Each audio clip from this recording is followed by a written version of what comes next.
हा ग्रामपंचायतीच्या मीटिंगमधला ठराव नाही, हा ग्रामसभेचा ठराव आहे। पहिली गोष्ट हे लक्षात घेतली पाहिजे।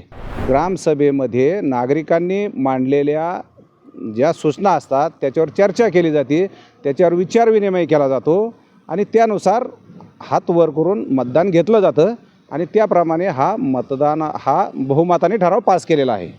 आज रोजी सुद्धा 7/12 कान्होबा उर्फ कानिपनाथ देवस्थान ट्रस्ट असं वहिवाटदार म्हणून नाव आहे।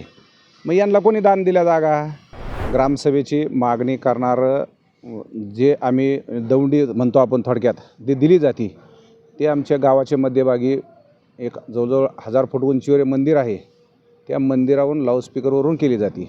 आमच्या गावातच सोडा, आजूबाजूच्या 4-5 गावाला त्याचा आवाज जातो आणि असं आम्ही ती स्पीकरवर अनाउन्सिंग करून ती आम्ही ग्रामसभा बोलवलेली आहे।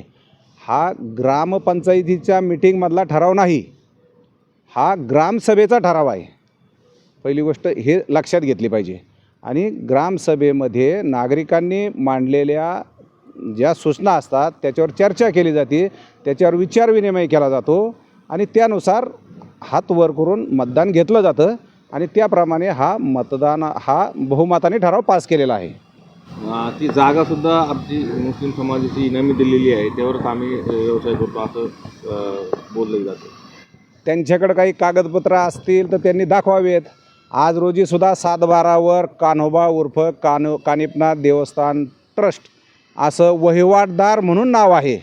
मग यांना कोणी दान दिल्या जागा? काहीच नाही, बळजबरीनं त्यांनी त्या जागा बळकावलेल्या आहेत। हा निर्णय घेण्याचीच आम्हाला वेळ का आली? दिवाळीच्या टायमाला एक क्लिप फिरत होती का मढी देवस्थानावर वक्फ बोर्डाचा दावा म्हणून।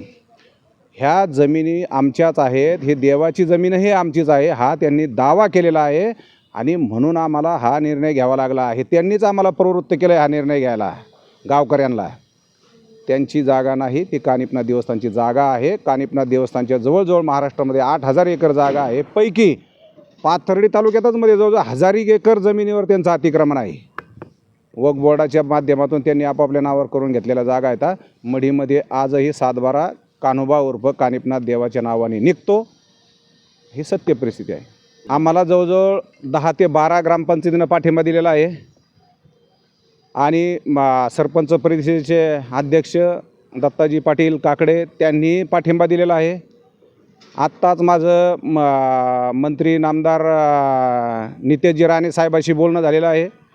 राणे साहेब 28ला 6 वाजता होळी पेटवण्यासाठी त्या ठिकाणी मढीला येणार आहेत आणि जर त्या दिवशी त्यांना जर शक्य झालं नाही तर 1 तारखेला 6 वाजता ते मढीला येणार आहेत। त्यांच्या हस्ते त्या ठिकाणी सभा होणार आहे आणि कानिपनाथांची आरती होणार आहे।